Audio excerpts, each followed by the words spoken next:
But Buddy's here. Good news, Buddy is here. So Yeah, Buddy's here. We got Barry. Oh, we Hey. got Katie Ray. Katie Ray. Y'all, it is cold here. I just got home a few hours ago. We've been staying at a friend's house that had power.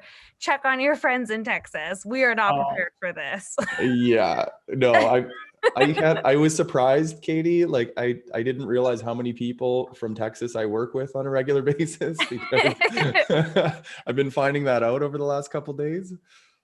Yeah, we are not prepared for this. We have not been doing well. And I will say my husband and I were very fortunate that we've been able to stay at like a friend's house. Yep. And our friend, it's actually our friend's parents, and they were actually at their lake house. And so we stayed at their big house, and it was wonderful and had power, but we didn't have any hot water. So we had a shower at another friend's house. So we're just not prepared for this in Texas. This is just not supposed to be a thing. So yeah, Tyler and I grew up in Canada. We're just like, yeah, whatever. Yeah, I'm like, oh, geez, like, poor Katie. It's below freezing. Yeah, I just popped up in my chat and I was like, oh, a chat. Maybe someone's sympathizing with me. Oh, no. No. Not the case. Just a dig. Hey, everybody who's here, Aaron, Elaine, others, let us know in the chat if you are cold or warm or covered in snow or what's going on in your part of the world. Yeah, you're all probably doing much better. You know, in Texas, there's a song that we sing, and it goes, "The stars at night are big and bright, deep in the heart of Texas." Yeah. And I saw a little picture today, and it said, "The stars at night are big and bright because Texas has no power." Like, oh, so true. The little digs I love. Oh, no, that's funny. Yeah. Oh, well, it looks like we have some people in the cold. Okay, well, let's warm everybody up with talking about some video prospecting today. What do you think? Absolutely. Hand on the fire. Ready to go. I'm ready to fire it up. Ready to do this. Okay, well, tell you what, why don't I introduce the show? My computer's really slow right now, so forgive me, everybody, if something messes up. Okay, so let's get started. So welcome everybody to Sequence Practice. If this is your first time, what we do is we actually look at your sequences, your emails, your phone scripts, and give you live feedback from our experts. And today we're looking at bringing in a video prospecting expert, and Tyler Lessard from Vidyard, to help us identify how we can take these sequences and cold emails that we're looking at and turn them into video prospecting videos. Okay. So it's kind of an exciting show. We haven't really done anything like this before. So Katie, keep your review hat on. We're going to be doing the reviews like normal, but we're going to be adding this nice little twist so that everybody can think, how can I really optimize what I'm doing with video? Okay. So with that said, before we get started, anything you want to share with us, Tyler or Katie? No, I'm super excited. I thought I would just like set the stage to make sure people know what the hell we mean when we say video in prospecting. And, what a lot of sellers are now doing is, instead of just sending a text-based email or a text-based LinkedIn message, is adding in a short video so they can actually introduce themselves, they can explain ideas, they can show things in different ways than just what you can do through text. And it's become really easy to do this, to click record your webcam or a screen share, and add a thumbnail image of that video into your email or your LinkedIn message and send it off as a linked video. And it's working really well for a lot of people. It's standing out. It's helping people book more meetings when they're doing it right, not when they're doing it wrong. So that's, I think that was the genesis for this, is a lot of people aren't yet using video. So we thought, let's help people understand how to take their existing sequences and add video. And for those of you who are doing video, maybe we'll have a chance to tear down a couple of actual videos, and we'll let you know what we think. Excellent. Thanks, Tyler. That was fantastic. Katie, did you have something to add as well? Yeah, I'm just super excited about this. Tyler and I spoke about this back in December, and he challenged me to send him a video. And so I sent him one with my little COVID face mask, but I had put a Santa mask or Santa beard on it. That was pretty fun. But I'm really excited for everyone to hear his advice because he's got a lot of really great strategies and just tactical and practical advice. So this will be really fun. Fun. Awesome. Well, let's dig in. Let's look at our first cold email template. And let's see. So again, what we're looking at is adding video to this cold email. So for starters, before we go into it, what's your thoughts on this email, Katie? Okay, so I need to read it for a second, for a hot minute. Take a minute. Tyler, if you have anything as well. Oh, I got some things, Jeff. I got some things, but I'll let Katie read. So as always, if you've ever watched one of these, my number one criticism is I think this is too long. I think this whole middle paragraph at rep company, social proof 1, 2, and 3, I would just get rid of that whole paragraph. Yeah. And I also hate the, do you have time to talk? I'd be curious to know what your plans are for the blank brand. Like, part of my language, but if I was receiving this, I'd be like, why the hell do you want to know? What do you want? Why do you want to know about my business? Why are you just trying to sell me something? And so I would look at kind of revamping how you ask that. And Tyler, I would love to get your thoughts on this, because honestly, this was something I've always struggled with as a rep, of how do you get time on people's calendar? I think it's so much easier cold calling to get time on people's calendar personally. And I think sometimes our emails should be more utilized as that little nurturing, not what you're using to ask for the meeting. So I'd be curious on like what your thoughts are on that aspect of it, Tyler. Yeah. So on that aspect of it, I would agree with an asterisk on that, which is the first email like this, I don't think is your time to ask for a meeting. I think this first email is a perfect opportunity for you to raise a little bit of personal brand awareness, to tease out the problem, and to offer to share something else with them that may be of value. And if they take you up on that, they say, yeah, sure, that sounds interesting, then your next email can be your response to share that, and then's your opportunity. Now you're actually in a dialogue to ask for that meeting. Yep. And so I think there are places in your email steps to potentially ask for it, but not in this very first step. I don't think it's the place. And I think somebody gets a lot of these, I immediately scan these emails for the ask for 20 minutes. And if I see it, I dismiss it. I don't even read the rest of the email because I don't have 20 minutes for somebody I've never talked to. Yeah. So go ahead, Katie. Sorry, I was just going to say, I think too, like, something that is so underappreciated as sellers, because, right, like, we just want to move really quickly. I think something that we should spend a lot more time on is like, how is our buyer's experience? Like, how are we tying it together? If we're referencing one thing, how do they go from that to, oh, maybe I do have this problem. And then, like, if we really think about like how our buyers buy and look at like what they're looking at, it's like, if you go and you get hired by a company and you ask your sales enablement people who are our competitors and they say no one, like, you need to leave. And here's how these two things, how they apply to each other, is you need to think, if I'm buying or if I'm looking for this product, what else am I looking for? And what would be the things that would make me stop and want to look at our product over others, and really highlight those. And honestly, those are things like, one, your marketing team should really be enabling you with customer use cases.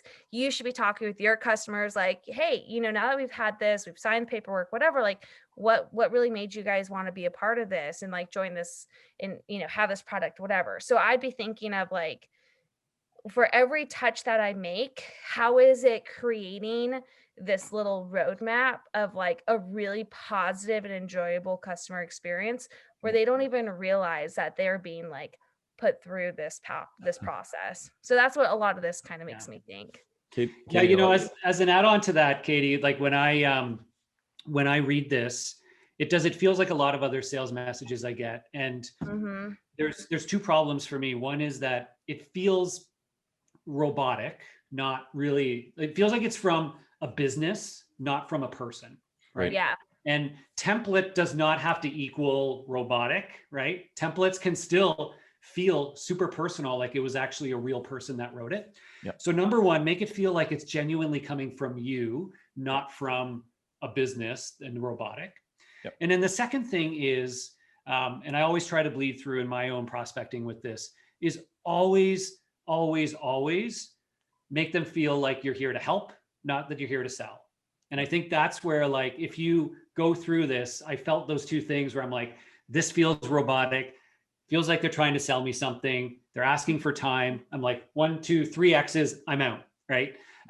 If this felt like it was coming, right? Instead of, I noticed that you had just launched a new product, but I'm not sure what your plans are to drive consumer acceptance. I guarantee you, if you sat down and wrote Jeff an email, it would not sound like that, right? Mm-hmm. If you actually went, you know what, you would say something like, excited to see that new, that launch of product name. You're not going to say a new product, comma, the product name, right? You would say, Jeff, excited to hear about that launch of RevUp. Yeah. And I'm not sure what your plans. Well, of course you don't know what my plans are. Like, I've never talked to you. So again, it feels like, really? Mm-hmm. So I would say, you know, excited about that new launch of RevUp. I'm curious to learn how you might be driving more consumer acceptance, right? So I'm curious to learn how you're going to do this thing that is your outcome, right? That's probably how you would say it in the real world.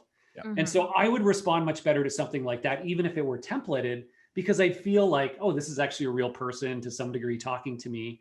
And then a little bit of the, you know, I would love to, you know, as part of my life, I help companies do this, and I want to see if I can help you achieve a similar result, as opposed to, again, do you have time to talk? I want to sell you something. Well, and from a technical standpoint, there's several areas that I could cover, but what I really like about what you're saying, both of you, is really, and I learned this long ago running SDR departments, was your job as an SDR is not necessarily to book a meeting, even though that's what you're tag based on. It's to facilitate discovery. So you're facilitating discovery of whatever that problem is, the potential solution, the gain that you get from thinking about things in a different way. And if you're able to do that effectively through your outbound sequence, and to Katie's point, it's not just the one email and just try to get everything out done in the one, but if you're trying to facilitate that discovery over a series of messages over time, you're going to be able to tell them a story that aligns with their buyer journey, right? And it's so much more powerful to do it that way. From a technical perspective, I'm going to say that the first line is absolutely wasted. This is something that I see very frequently. If you actually look at the inbox, your inbox, and I get an email from Tyler, it's going to say from Tyler at Vidyard, subject, email. So within 50 characters, not even, I'm already seeing his name twice if he's starting it like this, right? So keep that in mind. Know where you're projecting this to. You're sending this to an email inbox, and just make sure that you're not being redundant or wasting space on that. And that first line, if you folks ever heard of the concept of the lead? Tyler's a marketer. You know what I'm talking about. Yep. The lead. Yeah, don't bury the lead. Make sure that the first line is the thing that captures the attention and earns you the right for somebody to read on, right? So make sure that is powerful. I do think, to Tyler's point, that the more powerful line is that I noticed you just launched such and such. That's a much more powerful first line. So, yeah, or like, hey, congrats on the launch of your new product. Yeah.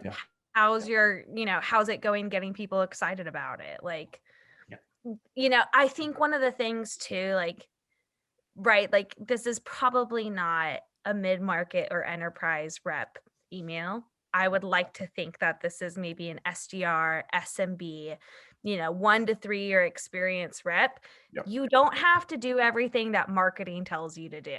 Like this probably came from a junior marketing person that was like, I'm now in sales enablement and here's how you do this. Like, if you feel comfortable, obviously talk with your managers, give them a good reason why, and tell them like, this is what I want to test. And here's my thoughts. And here's what I'm wanting to accomplish. Like, take advantage of poopy emails like this and try and kind of mix it up. A/B test. I'm a huge fan of testing and being able to say like, hey, I like this one and here's why. And a lot of the reasons why I test things is because I feel like it might be a good idea.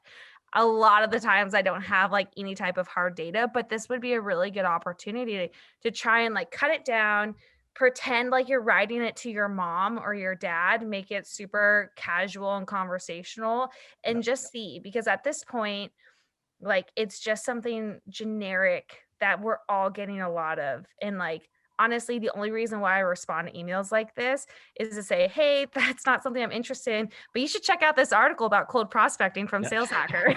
Yeah. If you sign up, I'll send you swag. Yeah, So but one other pro tip is if you didn't write the email, or even if you did, try to read the email out loud. Like if you were the one who wrote, if this is one you're sending, right? Actually speak it out loud. And when you're reading it, when you're saying it verbally, if you feel gross and you feel like this is not the way I would ever actually speak in the real world, then go back to the drawing board. Because when people read your emails, right, there's a little voice in their mind that they're like basically hearing it, right? Like when you're scanning it, you're hearing it. And if you read something that says at Vidyard or at company, we are leveraging technology to come up with very interesting ways to help. And I'm like, oh my God, to hear that. And so read it. And if you don't feel comfortable saying it out loud, then go back and say, actually, I'd probably say it something more like this. And it's back to like, if you were writing it to your mom, right? It's like, this is how I would probably say it in the real world. And that should probably be your starting point back into how your email messaging should look, to again, make it feel like it's really coming from somebody who's here to help, not from a company who's trying to sell. Yep. No, this is great stuff. So I'm guessing from all of our critiques, we're going to say that this was a no. This did not get the meeting. Is that correct? I would say no. Okay, we got a no. So with that in mind, let's move to our first segment of turn this into a video. So Tyler, what are we going to do to turn this into a better prospecting email using video? Oh, there's so many great things that we could do here. So I'm going to give you a couple of ideas. One is, if you were to hyper personalize this. So I appreciate this is a template. And in some cases, you're just going to want to pull it up and do this en masse and not do any heavy customization.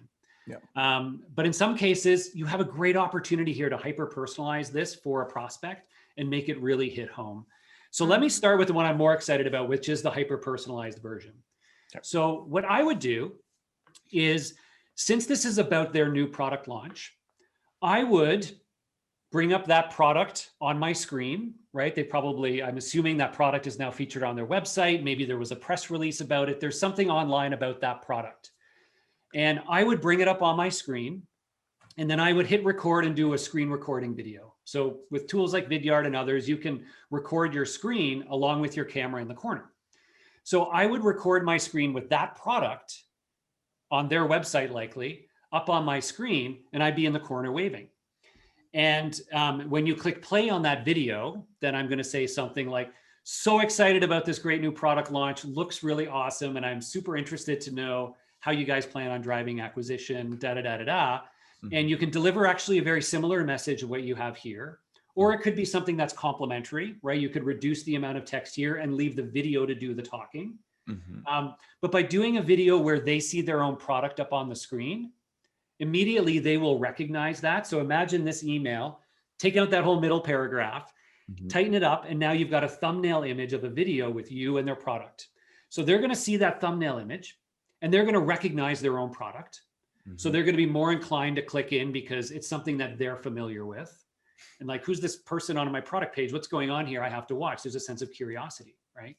But the second thing is that it visually shows without any question that you've done your homework, right? Like you're on my product page. This isn't something that is just being sent to everybody. I have a higher expectation of value because I can see that you've put in the work to customize this. So again, your messaging in that video could go in a few different ways, but I think that's one like home run here, where if they see a video of you on that product page, they know you're in it to help them, and you're more likely to get them to click to watch. And then ultimately, if your video is good, they're going to respond, and you're going to be able to move that forward. Awesome. What do you think about that one, Katie? I'm a big fan. I think this, so one thing that you said like earlier in your response, I thought was really interesting. And it was like, leave your video for most of the talking and then have kind of short text. I would be interested in like what this person could do in the text, whether it be like a use case. I know people don't actually read those, but depending on who you're sending this to, some people do. So think about who you're sending this to. I have seen more tenured IT directors appreciate that stuff than less tenured IT directors who want things quicker. So if you're selling into that industry, you know, I think that's better. I also think you could do something really fun in the video. You know, not only do the whiteboard, but maybe if you have streamers or I don't know, but I think there's like a really cool, you know, a lot of cool ways that you can kind of make it more fun.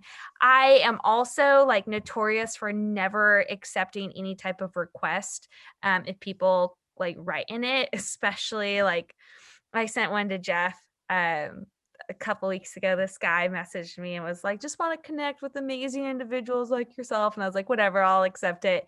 And then he was like, well, the real reason. And I messaged him back and I was like, wait, you don't think I'm amazing? And I was so upset about it. And he was like, wait, no, I do. And I was like, but you don't even know me.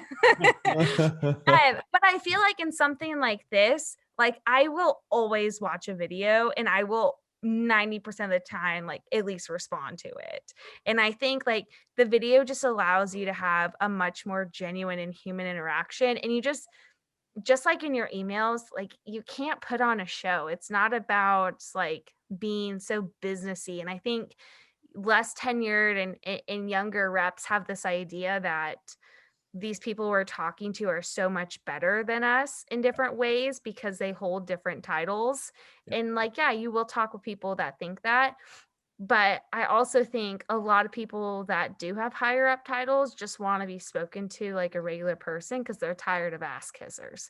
So if you're just real with them, I think that you'll probably get good responses. So I'm going to stop screen sharing for a second because you hit on something that I think is really vital with video. And that's just, you really want to show that you give a crap about them and that you're like a human being that really cares, right? Yeah. Like I'm not reaching out to you because I have a quota. I'm reaching out to you because I know how to help people like you. And I have a laundry list of people I've helped just like you. Right. And something about video, it just makes it so much easier to connect with somebody as a human being and just like to see that genuine curiosity, that genuine empathy for what's going on in your world. And that even if they are, like you say, Katie, if they're a junior SDR, but they're, you know, confident in their video and they're caring and it shows, then people pay attention. Right. Yeah. And a C-suite executive at a big company is going to care about what this, you know, junior SDR is at a software company is talking about because they're putting in that effort and they're showing that on their sleeve. Right. Yeah. So this is what I think is so powerful about video. Yep. Yeah, no, I think so as well. And then a second idea, which can also be an extension to the first video, but something else you could do that would be a little bit more templated, like maybe it's a video you can make just once and you could use all the time in an email like this, is within this email, you're referencing a few proof points of organizations that you've helped. A video can actually be a great way to sort of tease out a little bit of how you've actually helped those people to sort of support the claim that you made. And again, give them an opportunity to engage with you and to hear a little bit of storytelling. Yep. So, you know, something else you could do is you could make that video once of you quickly telling the story of one of those customers that you've helped, right? So that video might go, I don't say your name because I'm not making it for you, but I say, hey, it's Tyler here at Acme. And I just wanted to quickly share with you how it is we've helped, or I've helped, or we've helped this company with their customer acquisition. This is one of my favorite examples. Let me just show you on the screen here. We helped them do something like this, right? There's a few other parts to it, but this was the one really interesting thing that they did that really made an impact. And I'm curious if you think something like that could also help your business, because I do this stuff all day long and I would love to help somebody like you, right? So again, that can be a video you make once and you include in this email over and over. And just that fact of them seeing you in a video, it could, again, just be your face in the corner with a screen share up, but you could entice them to say, hey, I've got a quick story to share. And when they click into it, it's more FaceTime you get with them. They get to know you in that 60 seconds or so. And again, it can just be so much more impactful. So that's another idea of showing something that you reference in the email, and using video to do that. I like it as like the trail, right? You've got your personalized, it leads to maybe a less personalized and then a template, but it's giving you that ability to be scalable, but also be personable, right? Yep. So let's take a little bit of a detour now. Let's actually look at a prospecting video. What do you think? Ooh, that's exciting. Let's do this. Okay, so we're going to look at, so I wanted to highlight this one, Tyler, based on what you were talking about.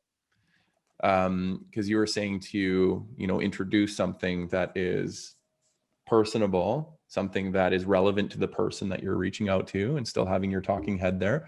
So let's look at this in action and see how Todd did. So Todd is our submitter for this one. Let's see how he did and what critiques we all have for him.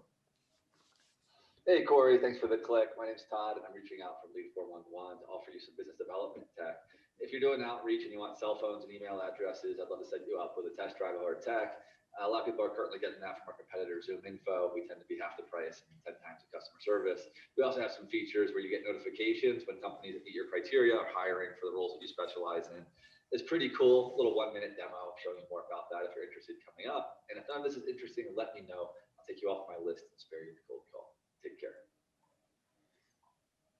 All right. So very cool. What's your thoughts?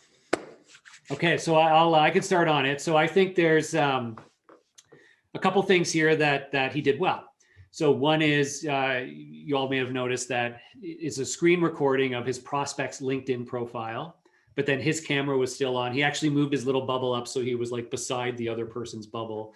And so I think when that person sees that and they see their own LinkedIn profile on the screen, it does create a sense of curiosity. And we've seen that to be an approach that's worked for a lot of other reps as well. So I think that's interesting. It's still really important to know in the email, how do you introduce it? Because if it's just like you on their LinkedIn profile, it'll be like, this is weird. But if you can introduce it in a way that indicates, so I notice that you're something that relates back to their profile, like based on their role or something, is a good lead into a video like that. So I like that he's used a relatable screen share. Yep. I also like that in his case, he's got a product he can really quickly show. Now, a lot of us don't want to start to get into like showing off a product or pitching features in this first intro. But yep. I think in his case, he has something where like it actually slid out from the side and you could really quickly go, oh, cool. This actually looks kind of interesting. So there was a bit of a seeing is believing moment for me there that I thought was kind of neat. Yeah. And you might not always want to go right into the product, but I think in that case where there was something that was really simple, really easy, really visual to show, yeah. I thought that was really neat in how he incorporated that. So I think that's a good tactic for them, and other companies that have things that they can show something quickly on the screen is, I think that can be a really good tactic. That's really good feedback, Tyler. So for both of you and our people in the chat, what did you take away from what you heard Todd say? So like, what was the one thing you remember? Because it's a short video and he didn't say a lot. Well, he speaks really fast, so he said a lot. But what would you say is the one thing you took away from that as far as what he does and why? So honestly, I don't remember anything that he said, but But here's why. I thought he talked quickly. I thought there was a lot happening. I was more interested in why does he have all these tabs open on the bottom and like showing me who he's Yep. chatting with. Yeah. But that's kind of my nature though. Like I'm also incredibly inquisitive and I'm like, oh, who are these people? Maybe I should connect with them. I don't know. Yeah. But I was like, who are the people on the bottom? And then I was confused on like why there was a pop-up with this guy's information on it. Yeah. And I was just like, wait, is that his product? Like I wish there was like more of like, oh, by the way, I hope this doesn't freak you out, but this is what we do. Right. Because I was like, that's, if it was me, I'd be like, oh, Yeah. they still have my 7th grade email address on Zoom info. I should probably change that. Like, I don't know. But I just like, that was what I took away was I'd want to learn. I'd probably email him back and be like, hey, thanks for sending me this video. There was a lot of distractions. Like, what was this? Yeah. Explain. But see, this is the thing though. He's piqued enough curiosity that you want to ask. I would have emailed back. Right. Yep. So yeah, I would agree. I think his LinkedIn page was kind of cluttered and there was other messages open, which it was distracting. He was speaking fast. I picked up on a couple things, but it's probably because I live in this part of the world. So I'm like, oh, I pick up on these keywords and buzzwords. Yeah. But I do think there could have been a really cool, better pacing to it. Yep. Like, again, when you hit record, you want to be quick, but you also don't want to rush through your message to that point. Right. Yeah. And, but I think he could have, built some interesting anticipation and almost had a little bit of fun with it as well of like, wait a minute. Okay, get ready. Here we go. Now check this out. Boom. Look at that right over there. And like had a little bit of casual fun in like explaining what was happening on the screen and why he gets so excited about it. Cause I did notice one of the things I didn't like was he said the word competitor, which was weird. He's like, some people use our competitors. I'm like, whoa, we're not even on first date yet. Should like, never whoa, hold on here. But I think, if he could have been a little bit more natural in that and gone like, okay, well, I want to show you something really cool. Okay, you ready? Check this out. Yeah. Look at that. So right over there, you can see right from here, you can do this and like added that extra layer of context, assuming that person didn't know anything. Yeah. So I love what you're saying. And what I hear, because I'm a Zoom Info user, I heard half the cost, twice the service. So I heard that like 100% because as soon as he mentioned Zoom Info, I'm assuming he's reaching me because his tool found me that I'm a Zoom Info user and that he's talking about it. But again, like each of us have our own kind of lens to see this through. And like I help people with sequences and prospecting. And so my entire thing is, okay, how did you find out the data of me? And what are you telling me that's relevant to me? Right.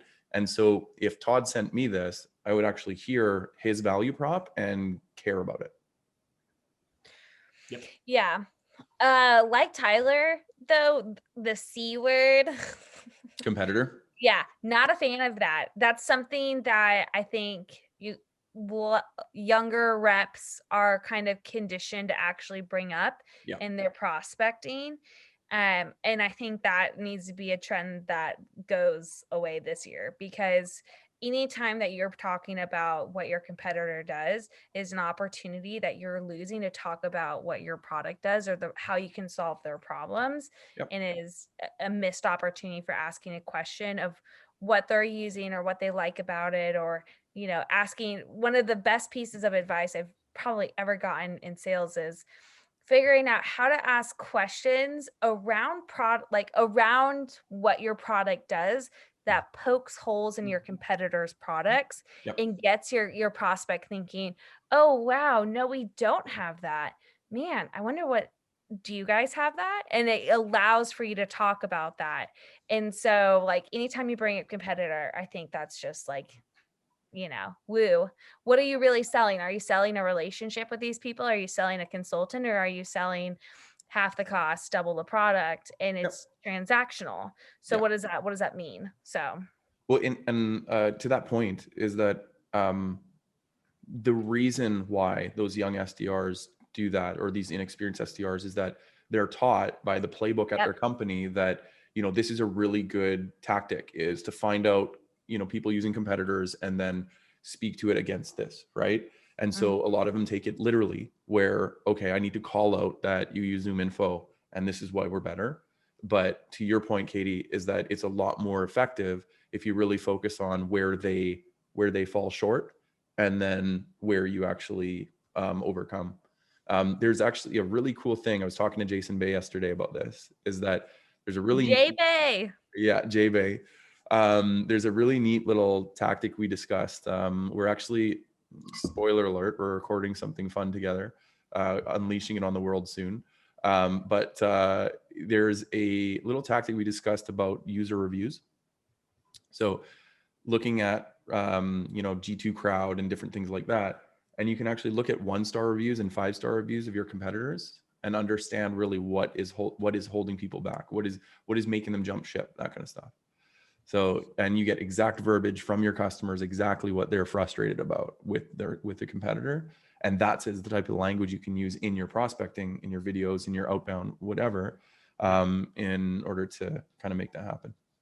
And a tip for bringing that up in a way that doesn't feel like it's desperation or that you're, again, intentionally trying to pivot against a competitor is to, if I knew that one of my main competitors, their problem was they put too much peanut butter on their peanut butter sandwiches. Yeah. I don't know. Then instead of saying that, hey, Jeff, I know that you're using Zoom Info and one of the biggest problems with them is this, they put too much peanut butter and we don't. I would say, hey, Jeff, I work with a lot of different companies who are trying to accomplish this goal. And one of the challenges I hear many of them have is that there's just too much damn peanut butter on their peanut butter sandwiches. And one of the things I love about what we do is we make sure you got just the right amount of peanut butter, right? So it's like not saying Zoom Info does this. It's like, I work with a lot of people. A lot of them I talk to have this problem. Yeah, okay, it's the problem that this competitor has. Yep. And, we're here to help you solve a problem like that. Or again, it depends on how nitty gritty the competitive issues are. But these are all things that with video, you can end up articulating in a way that is a little bit more approachable and human. Yeah. And that's the other thing that I really encourage you all to think about. And in the last video, I think it did feel casual. It did feel natural. Again, it did feel a little rushed, but I think that, you can use plain language to actually tackle some of these things that you can't tackle as well in email copy without feeling weird, right? But when a video actually gives you a chance to talk about some of these things in natural language that you may not be able to articulate very well in an email. So be mindful of that too. Cool. Yeah, well, awesome. This is perfect because we actually have one more prospecting video to look at. So it's going to be a different one. So let's see how it goes. And just to confirm with everybody, audio, everything is good. Mm-hmm. Awesome. Okay, so this is, Katie, do you want to introduce this one? Yeah, so this is a friend of mine. Many of you probably have seen him around, but this is his first video that he ever sends in a cold email, and apparently works pretty well. Yeah. All right. I don't know what else to add to that. Well, that was perfect because he's going to introduce himself. So perfect. There we go. Hey, I'm Keegan, head of business development, CS, and RevOps at Funnel IQ, as well as head of engagement and partnerships at the RevOps co-op community. Reaching out because people like you usually face gaps when looking at their data and go-to-market holistic approach, whether it's working in data silos, CSV and spreadsheets galore, or not being able to collaborate with all the other departments on the same set of data. And so my CEO went out and met his co-founder to go solve the solution called Funnel IQ. And what's in it for you is we're going to bring proactive reporting and collaboration to your go-to-market function across your whole department. So right here, you can see the different dashboards we have with the flexibility to build out your own unique dashboards that are unique to your business. And then we have this insights carousel that alerts you what data is changing and just frankly working and not working for you when you're trying those new go-to-market approaches. And then to bring that holistic piece together, we allow you and your team to mention each other and individuals. And then when you guys meet internally or you have your quarterly reviews, you can build out the reporting here all in one single source of truth. So I just wanted to point this out to you. And again, hey, thanks for watching. And if you haven't caught on, I like comfortable shirts. Well, I gotta say, I like the end. What do you think? Tyler, I'll let you go first. Yeah. So I like, overall, I like it. I think it's, again, he does come across as, very, very personable, very genuine. Like he knows what he's talking about. He feels trustworthy, which I think is a great part of it.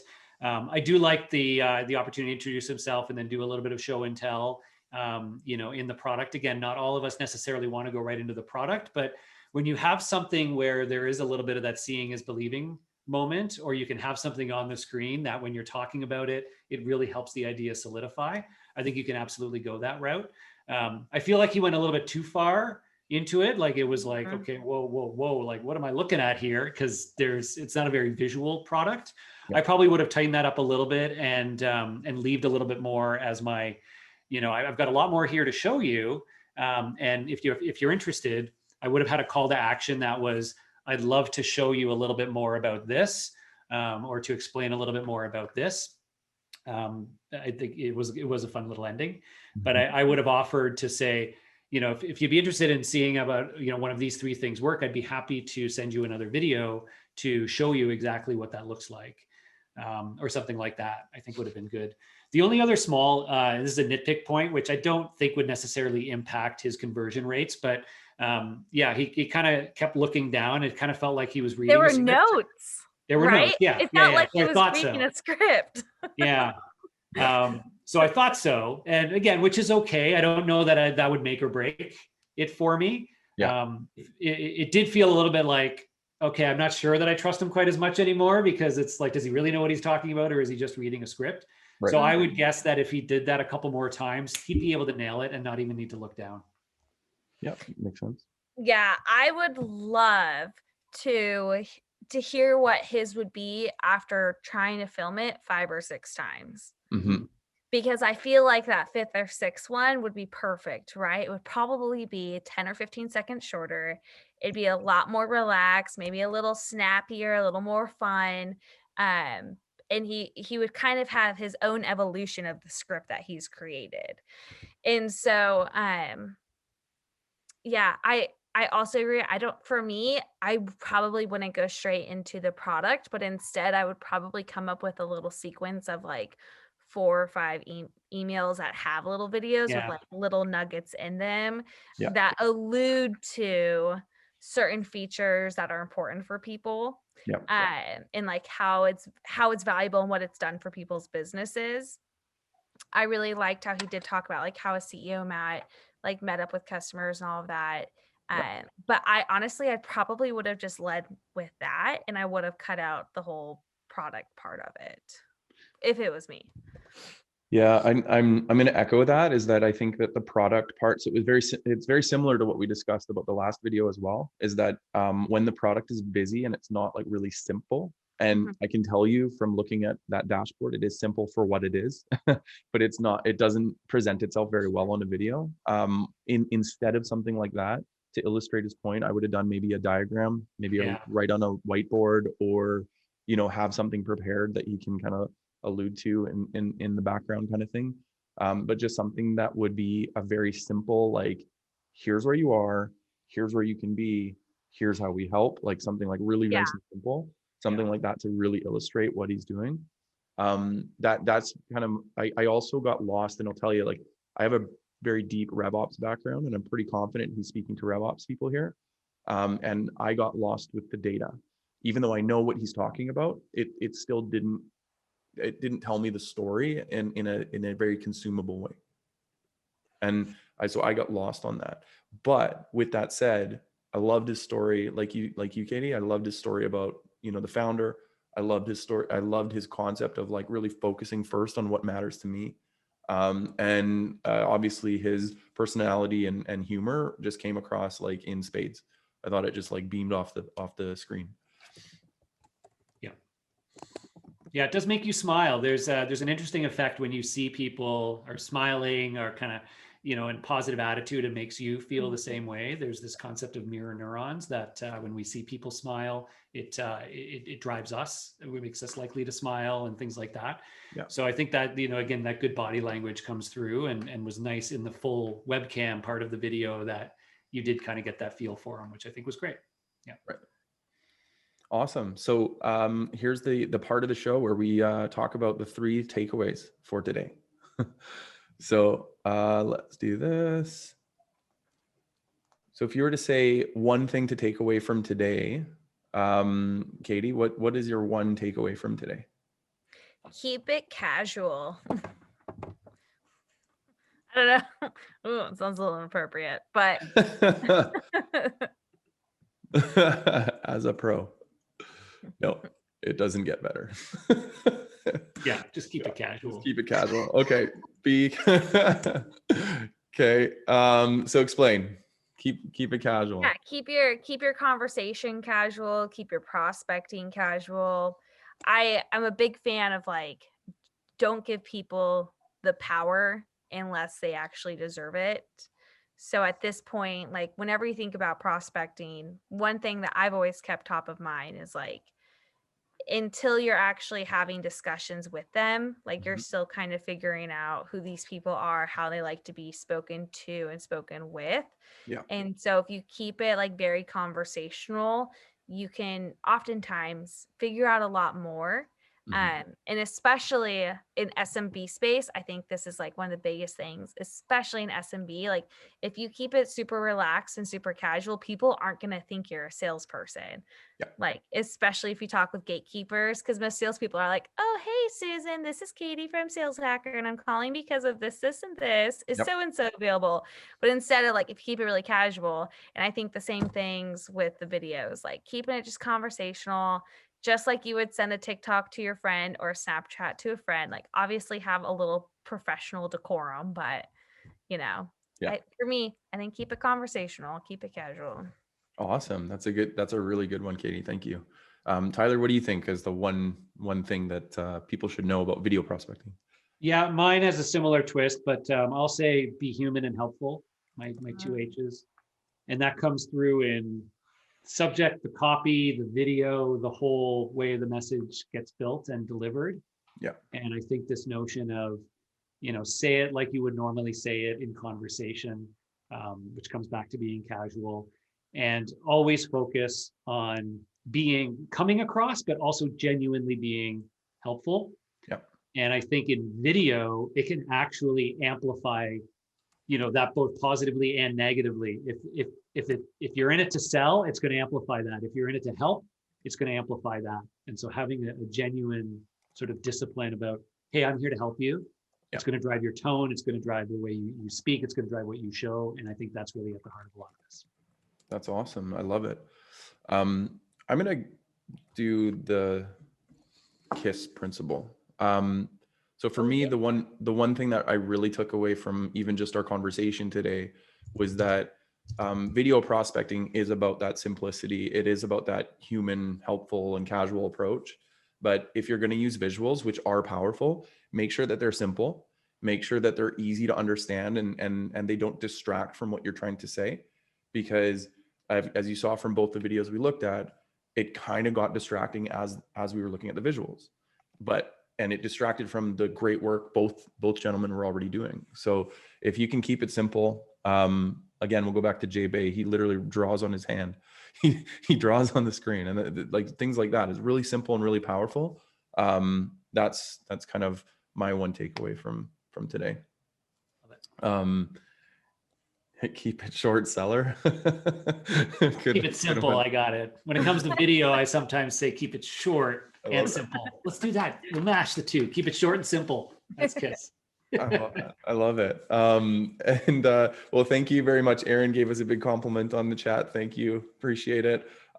Just want to address one thing as well, is that one of the comments was that look at better audio. And there's a lot of people that say when you're doing your video prospecting, have, good audio, good video, that kind of stuff. Mm-hmm. And I don't know where you folks stand on it, but I feel like it's more about the human part. It's more about the you than it is about the production. Not everybody has the ability to do, green screen like me, this type of stuff. Like there's a lot of really, really, really valuable videos that are just shot in someone's bedroom with their cell phone. And it's actually pretty powerful. What do you think?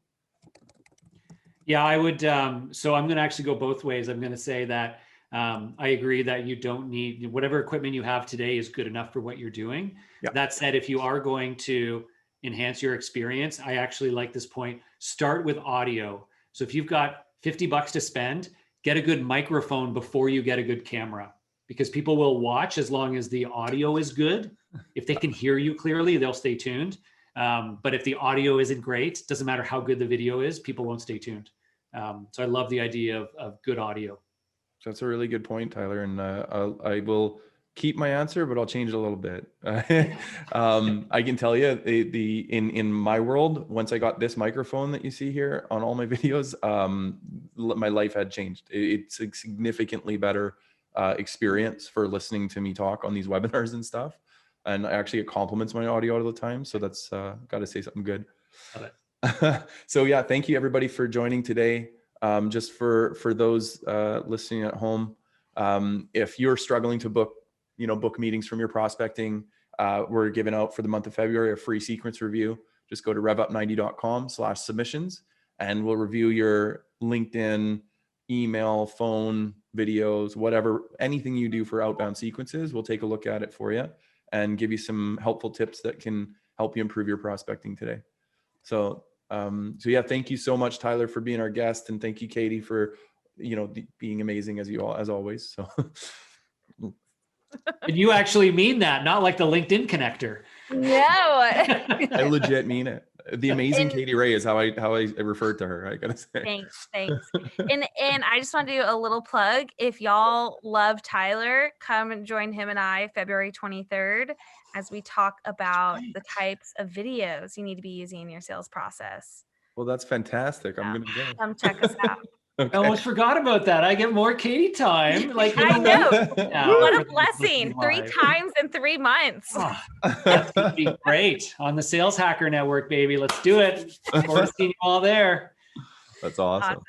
All right. Well, have a great day, everyone. Happy hunting. See y'all.